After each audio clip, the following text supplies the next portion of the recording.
ಬಾಳೆಗೊನೆ ಬಿಟ್ಟಿತ್ತು. ಬಾಳೆಕಾಯಿ ಹಪ್ಪಳ ಮಾಡೋಣ ಅಂಥೇಳಿ ತಯಾರಿ ಮಾಡ್ತಾಯಿದ್ದೇವೆ.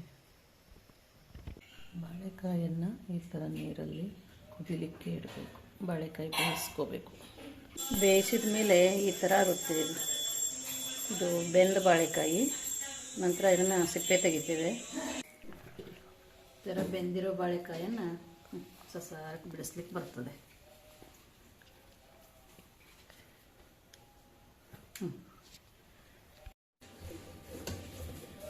ಬೆಂದು ಸಿಪ್ಪೆ ತೆಗೆದಿರೋ ಈ ಬಾಳೆಕಾಯನ್ನು ಈ ಥರ ತುರ್ಕೋಬೇಕು.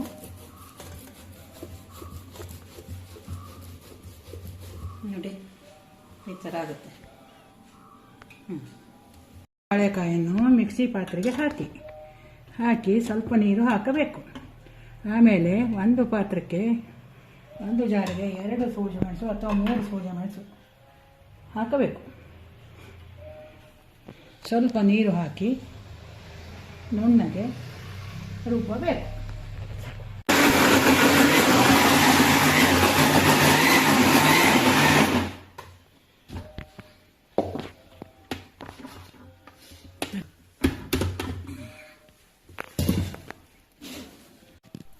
ಈ ಥರ ಬರಬೇಕು.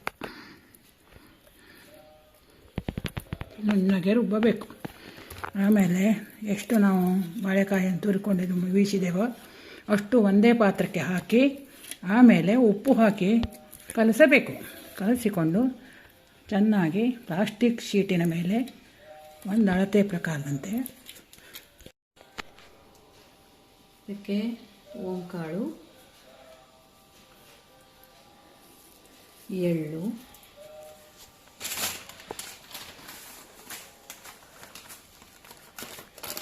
ರುಚಿಗೆ ತಕ್ಕಷ್ಟು ಉಪ್ಪನ್ನು ಹಾಕಿ ಚೆನ್ನಾಗಿ ಕಲಿಸಬೇಕು. ಈ ಥರ ಪ್ಲಾಸ್ಟಿಕ್ ಮೇಲೆ ಈ ಥರ ಹಪ್ಪಳ ಮುಚ್ಚಬೇಕು.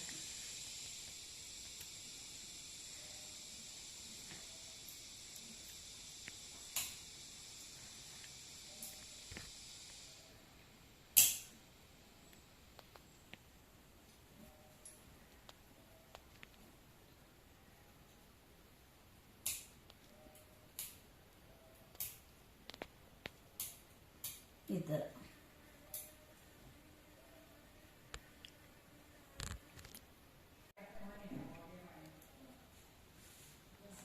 ಥರ ಹಪ್ಪಳ ಹಚ್ಚಬೇಕು. ತುಂಬ ಈಸಿ ಇದು ಮಾಡೋದು.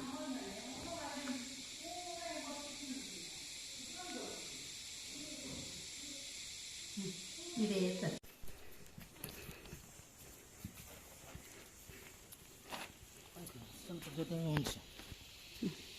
ಈ ಥರ ಬಿಸಿಲಲ್ಲಿ ಒಣಗಿಸ್ಬೇಕು. ನೋಡಿ ಈ ಥರ ಹಪ್ಪಳ ಆಯಿತು. ಎಲ್ರಿಗೂ ಬೇಸಿಗೆ ಕಾಲ ಅಂದರೆ ಅಯ್ಯೋ ಬಿಸಿಲು ಯಾಕಾದ್ರೂ ಬರ್ತದೆಯೋ ಸೆಕೆ ಹೇಳಿರ್ತಾರೆ. ಆದರೆ ನಮಗೆ ಬೇಸಿಗೆ ಕಾಲ ಅಂದರೆ ಇಷ್ಟ. ಯಾಕಂದರೆ ಹಪ್ಪಳ ಮಾಡಲಿಕ್ಕಾಗ್ತದೆ. ಬೇಸಿಗೆಯಲ್ಲಿ ರಜೆ ಸಿಗ್ತದೆ ಮಕ್ಕಳಿಗೆಲ್ಲ. ನಾವೆಲ್ಲರೂ ತಿರುಗಾಟಕ್ಕೆ ಹೋಗ್ಬೋದು, ಟೂರು ಟ್ರಿಪ್ಪು ಅಂತ. ಮತ್ತು ಇನ್ನೊಂದು ಇಂಪಾರ್ಟೆಂಟು ಅಂದರೆ ಬೇಸಿಗೆಯಲ್ಲಿ ಮಾವಿನ ಹಣ್ಣು ಸಿಗ್ತದೆ.